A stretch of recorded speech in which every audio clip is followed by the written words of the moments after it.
I'm here with Debbie from Freebird Spirit Tarot. Hi, Debbie. Hi. Thanks for having me. Sure. I wanted to introduce you to Debbie. I've done a couple of freeform reading things on her channel, and it's to me that it's very that's very new to me. You do it like every Friday, I want to say, or every Friday night, and then I'm on Tuesdays and on Sundays. Yeah. And people can just kind of jump on and just ask you any question, right? Any Personal. question. Yep. Anything. Yep. Okay, so that's great to know. I'm sure people will want to know that. So I want to kind of introduce you to people and kind of what you do and how you do it. So let's go back. So Okay. when did you first kind of realize something's going on here? I feel something different. I hear something different. How did it start for you? I'm one of those kid people, so I was really little, and I had a deep awareness of spirit and just things happening that weren't in this physical realm. Mm-hmm. I didn't have words for any of it. But, I would be, 5 years old, and I'd be doing something at the table, and I would look over to my mom and say, "Oh, the phone's going to ring, and it's going to be Grandpa, and he's going to want this and that, or he's going to, like whatever the situation was." And she'd kind of look at me like, "Okay." And then the phone would ring, and that would be, him on the phone. And so that happened a lot. Did she encourage that, or was she or did she not know what to make of it, or did she just kind of was she psychic, or no? No, I don't know. I was adopted, so okay. Yeah, so they didn't seem to have that, but she would kind of giggle, and she never said, "Oh, that's from the devil," or anything like that. Right, but she probably didn't really know what to do with it. But I had the night terrors and the visits and stuff like that were really fearful as well. So I dealt with that part, and didn't have any. I rarely was able to finish a whole night in my own room growing up, because I was always so afraid of what was happening, all the activity. But I didn't have words for it, so I never really knew what to say. So then I got a nightlight, and that seemed to help. That's good. Yeah, forever and ever. Yeah, so very that's practical thing. I know that goes way back, but that's kind of where it was always kind of part of my being. Okay. The early years, I just didn't have words for it or have anybody to help me understand it. And did it kind of fade in and fade out for you? Have you always been doing this and always connected, or did you have periods in your life when it kind of left you, or you left it, or anything like that? Or has it been very consistent for you? It's been pretty consistent. But keeping in mind that, going through all those years, I really didn't have words for it. My parents were, Lutheran. And so that, that was the spiritual background we were getting.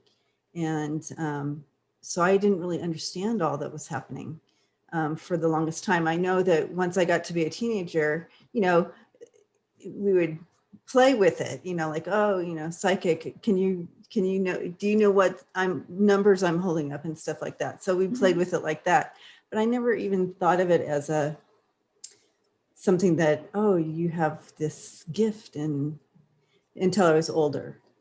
And then I moved into, as a Christian at that point, I had the gift of knowledge. I had healing hands. I had gift of prophecy. And so it just had different words to it. And so then as that went on, and being able to, I helped others realize that they could hear too. And then started kind of teaching that, the ability to hear from the other side. And and so then I went on to progressing into more this world and this language, probably in the last, I want to say 15 years, 10, 15 years, that I developed this language for it, you know, but I've always done it. So there was never a time, people say, where, you know, you have that time out or you got, I always, it was almost a security blanket for me, because of my experiences in my life. It was a security blanket. Yeah. Wow. So now I know that we're going to talk about the tarot cards in a second, but just before we get to that, in that experience, did it make you feel like, because I have a very, my own feeling is that, and that's why I did classes, was because I feel like everybody has a way to connect. They just kind of have to figure out how. Is that your impression as well, is that everybody can do this to some degree? Absolutely. Absolutely. And that's why I would hold these circles for people to come. At the time, I was an assistant dean of students at a college and a counselor and so forth. And so I would have these circles, and they would, you know, come to my home once a week, and I would, introduce this new language to them that they were able to hear.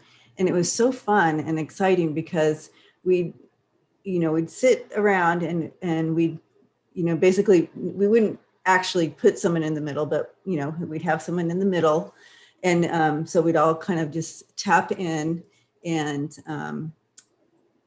then share what we got. Now, the fun part about it showed each person's uniqueness of how they connected. Some would get songs for the person.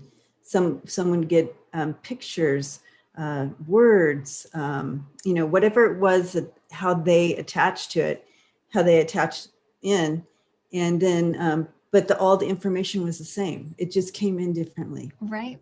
Exactly. To their language. So that was super fun to see and develop with them. And so, and of course they were excited. They're like, oh, we did hear, you know. Well, and how validating for them, but also the people watching what's happening as well. That's so validating that's great. That's a great, and it's a great idea to do that in a group.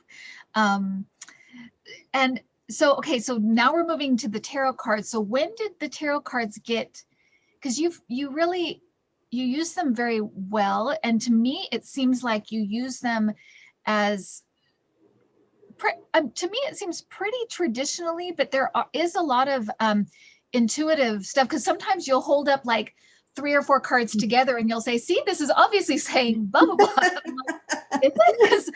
But it's your intuition telling you that in that group, that's what it's saying. And so explain kind of how you decided that was your tool, and also kind of how you use, I love process. So I love to hear how people use the tools that you, so how do you use that tool with your intuitive ability? So I love process too. And, you know, what I decided to do with the cards and implementing cards into what I do, it actually is for the other person or the other people, you know, whoever's watching or whatever, to be a part of the process, because it's tangible. So, you know, you have a tangible thing that they can see and connect to the message with, instead of, now I love all experience. So you know, not everybody needs to have a tool to be part of the experience, but I noticed that people love to be a part of this, bringing the tool in and coming through with this tool. And I brought that in probably about, I want to say maybe maybe 8 or 9. I kind of lost track of time, but you know, it's the same. I'm actually not that great at, I have to say, I'm not that great at tarot cards. And that's probably why you see a lot of the intuitive coming in, because my guides know that I receive these images, and kind of what I acknowledge with this image, you know, with the what is this? I think you're right. The 9 of Cups. Yeah. Coming in, right? And so, you know, they know that this means something to me. Like it means hope, and he's really built something up to where he can just kind of enjoy and be hopeful for the future and like that. So they know that I know, that much about this card or this symbol. So yeah, I don't know if that explained it, but No, that does. okay. It is like it's so you kind of you've developed your own language through them with your guides. That's kind of how I understand it, right? Yeah. And Yeah, so that's I know the how they speak to you. traditional. I also know the traditional meanings, but for each reading, because I'm also, I'll tap in to the energy of the person and the question, so forth, and they'll show me things. I'll get the video. I get a little silent video. I call it silent movies going on that you have to interpret, right? And so, so I'll get that. So I'll have an idea of the direction they're going anyway. And I can either just sit with that and continue, or I can bring the cards in to just to, so you can see the pictures in the story. Right. Yeah. So you'll see. That's interesting. So it's not so much validating for you. It's almost like you're validating for the person you're sitting with. Yes. Saying, see, I'm saying this, and then here it is right here in front of you. That's great. That's a really neat. I've never thought of it that way, but that's awesome. Okay, so I want to ask you about a couple of questions, but it's interesting because I did my channel before we got on together, and I did like a little video, but I got some interesting stuff about Putin. And I want to see if you pick up some of the same stuff, because whenever I look at him, whenever I kind of tune into him, I mean, he kind of has a creepy energy, kind of. That's the only way I can explain it. He kind of is a creepy guy. Yes. And but he always seems to me very calm, very confident, very strategic, very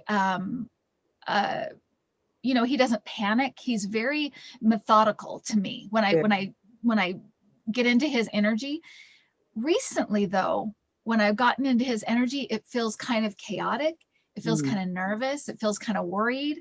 And I just wonder if you could look into that and just see if you're getting the same kind of thing about him now, because I feel like his energy has changed. I don't look at him that often because it makes me uncomfortable. But but when I did, but like that too. I know what you're saying. When I looked at it today, and I hadn't looked at it in a long time, I'm like, wow, this feels almost like a different person. It feels very different, a little scattered, a little worried, a little nervous, a little paranoid, actually. And so I just wonder what you get when you look at him. Let me go ahead and kind of tap in here, see what I can get with his energy.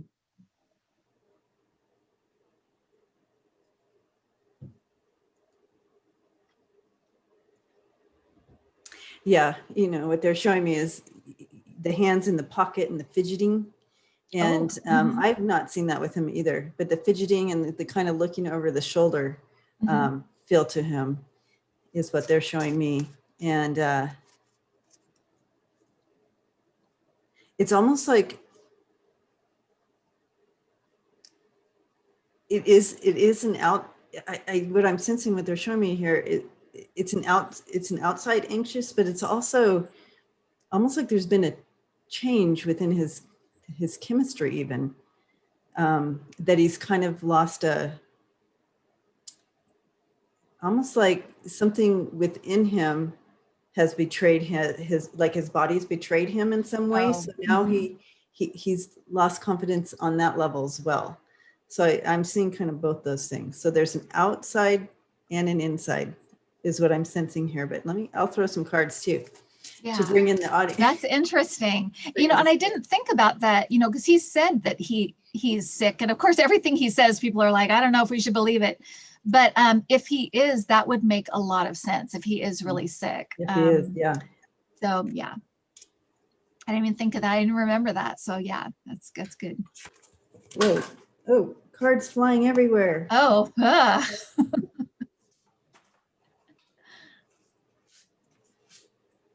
Okay, let's see what we have. That flew all over the ground. Okay. Hmm.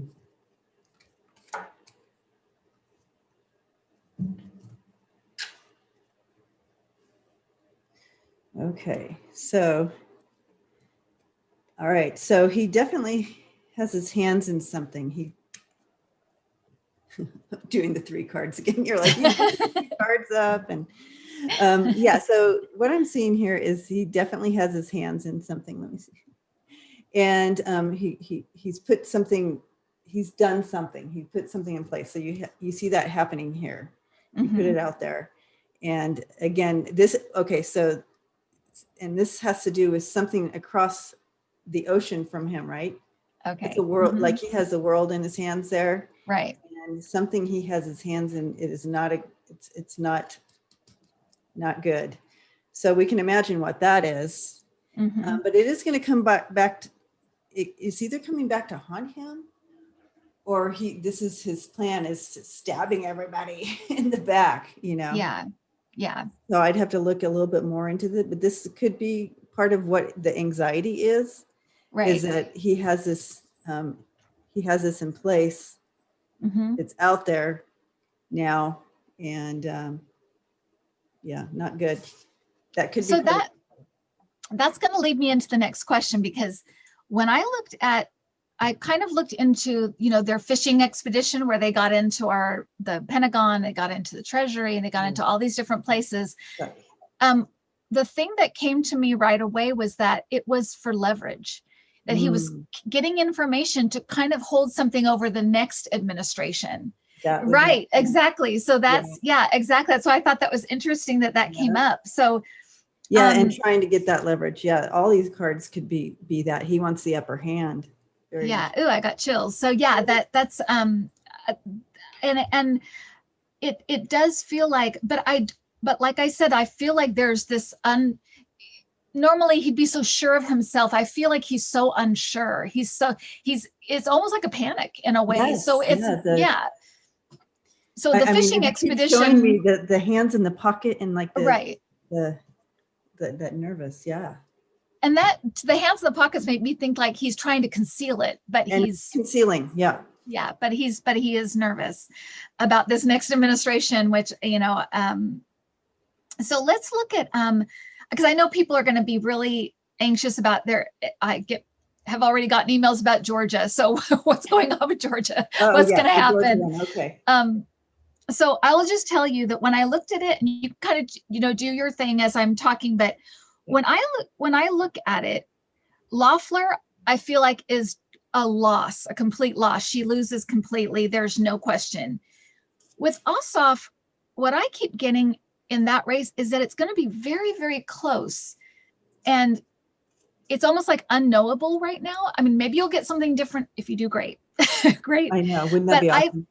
I know, but I feel like this guy that he's running against, I can't think of his name. Do you remember his name? Do something. I know. Now that I said that, we won't be able to think of it. You're asking anyway, Ossoff's opponent. You're asking the Republican person to remember a name. Yeah. The Republican. He to me, he seems very connected, very I know he's rich, but I feel like he's very connected, and he's not afraid. He's kind of like Trump, where he's not afraid just to call people up and say, you owe me a favor and you need to do this. He's very like that. And so I feel like he's calling in a lot of favors, and he's making people do things that maybe they don't want to do, but they owe him, and also he'll bribe people. He'll just like bribe people. He doesn't care. It's almost like nothing's too low for him. And so I feel like it's going to be very close. So what do you think? I absolutely see that he can play he plays the game much better. Like he absolutely plays that game. Right. Or I should say he knows the game. Right. He knows what he needs to do to make it work.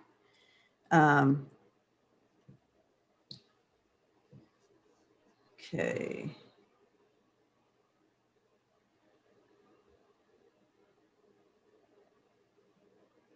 Interesting.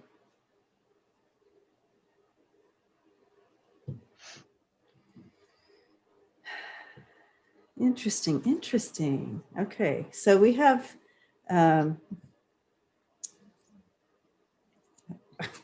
the camera's backward, guys, so it takes Yeah. so whoever's watching, it's backward. Get a mirror, hold it up. Takes a minute to figure out how to get these up in the thing. But you know, you have the Hangman and the Five of Cups, and then the Six of Wands there. And there is some disappointment there, kind of, you know, with that Five of Cups. It's talking about disappointment, and it's bookended with the Victory card and the Hangman. So again, like, okay, you're talking about the energy kind of being up in the air. Yeah. This, and I do see that there's going to be moments of like disappointment and like, uh-oh, you know, like this isn't happening, you know, there's nothing he can do at this point.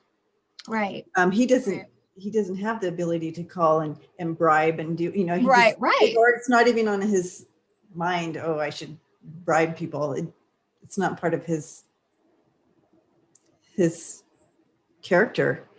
So he's kind of waiting, hanging out. And I do feel that there's some disappointments there, but look at the Two Cups behind him. And then you have Victory. It's like little small victories coming in. This is the center of the reading, this Victory. So maybe he'll pull it out then. And yeah, maybe and the hardest it will part just be very close. I think so. The hardest part for him is that Four of Swords. And it's the hardest part is just having faith and waiting. That's been hard for him. Obviously, it'd be hard for anybody kind of hanging out. That's hard.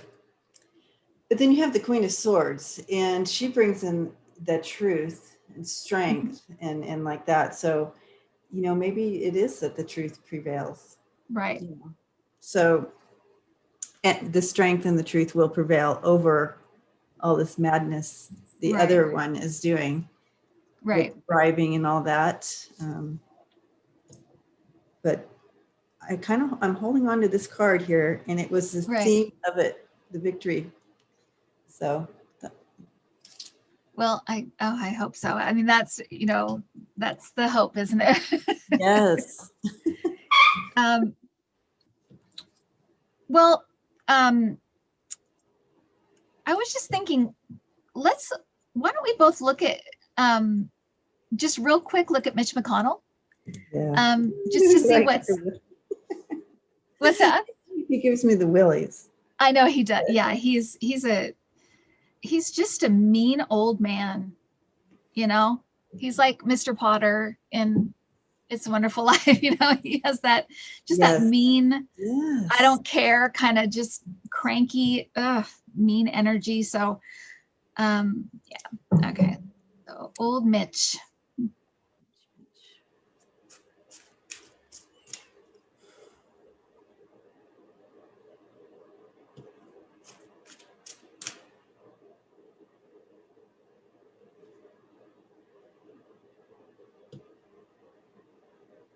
You know, I'm just immediately just hearing a lot of endings surrounding him, the energy of endings.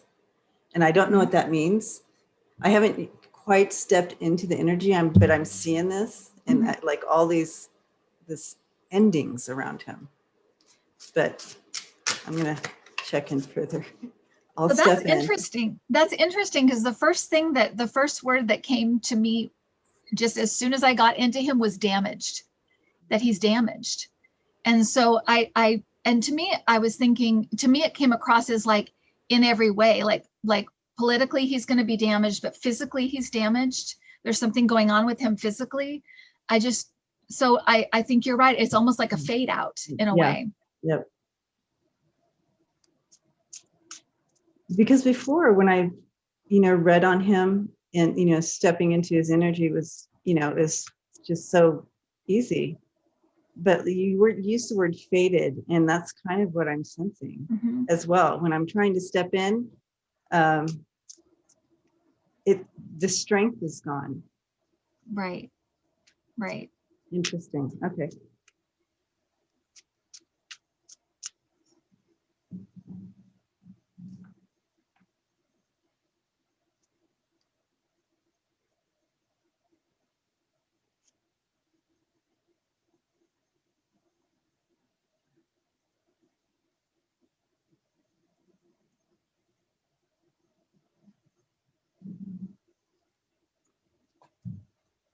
Okay, so whenever I look at, it's so funny, whenever I look at Mitch McConnell, and people have heard this on my channel 1,000 times, I always see this picture of, you know, like the Beverly Hillbillies when they have that old car and all the stuff's like attached to it and everything. I see that with him and his wife leaving Kentucky, getting out. And I just heard, as I was looking at this, I just heard get out of Dodge. So I almost feel like they're on to him, or there's some kind of maybe they're going to look into him some way financially or something, so he leaves there. But there's something about him that I've seen forever, that he's going to be leaving. Over the past 2 years, I just keep seeing that he goes.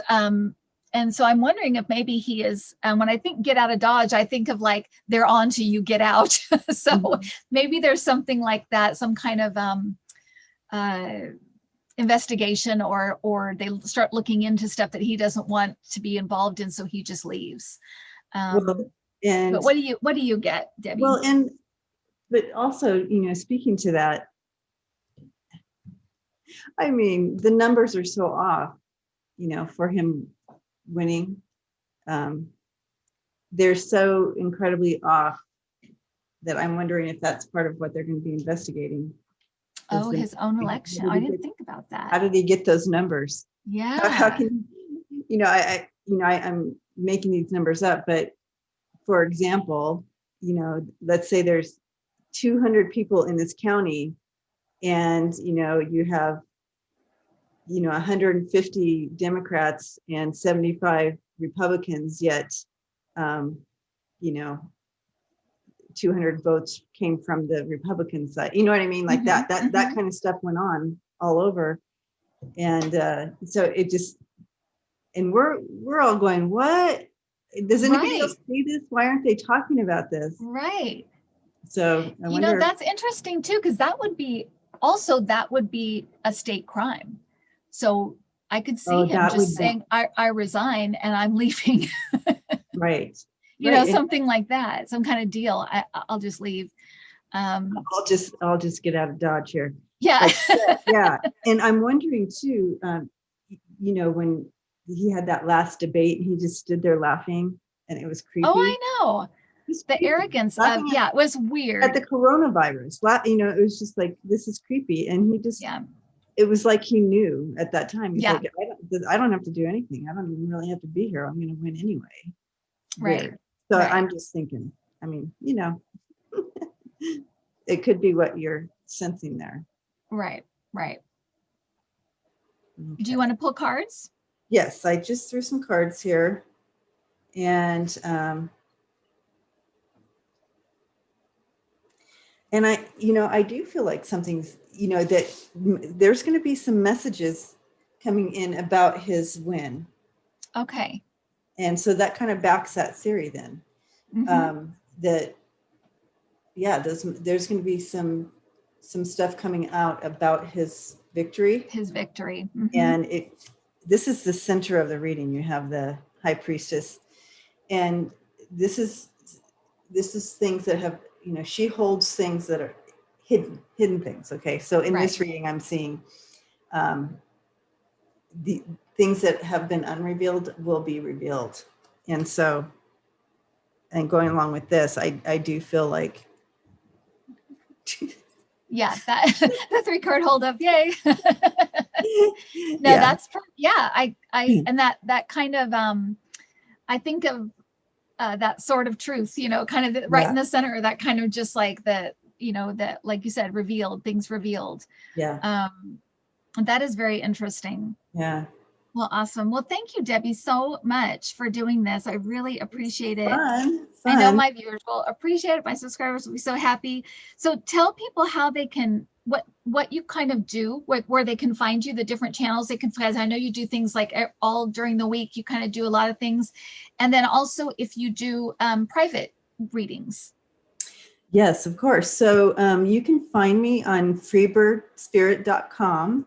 That's my website, and it kind of has everything there that you can kind of see what I do and what I offer and so forth. And I do readings, and yeah, please find me there. And also, oh, I was trying to remember, Kim. So yeah, so I go live a lot, so you would have to do the bell because it's kind of random, but I do have the main ones, the Friday and the Sunday, and then Tuesdays, so it's kind of all up in the air. So if you do the bell thing, that helps to catch one of those. And we do mini readings, so it's fun, and it's a really fun community. Kim, you know, you've been there, so they're just so kind. Yeah, it's really fun. Yeah, and they just love on each other, and they, love on us. Very supportive, and yeah, it's really fun. And especially now with people so isolated, I just think it's such a nice way to kind of commune with each other and be nice to each other and have some fun. It's really a fun atmosphere. It's really nice. So and then you go like on Scott's channel. I go on Scott's channel on Sunday mornings. Yep, Scott Allen, Spiritual Essence channel on Sunday mornings too, and that's before my other one. So my YouTube channel is Freebird Spirit, and then my webpage is pretty easy to remember, Freebird Spirit. Nice. And are you on any of the other things like Twitter or Facebook or anything like that? I am. I do have Facebook, Instagram, Twitter. Oh wow. Okay. Yeah. So I'm all over. Is it Freebird Spirit for each one? Yes, actually. Yeah. Okay. Yep. And we'll have links. We'll put links below so everybody can find you. So thank you, Kim. Thank you, Debbie. Thank you so much for doing this. So great to hang out with your community. Yeah, today. I love it. All right. Bye, everybody.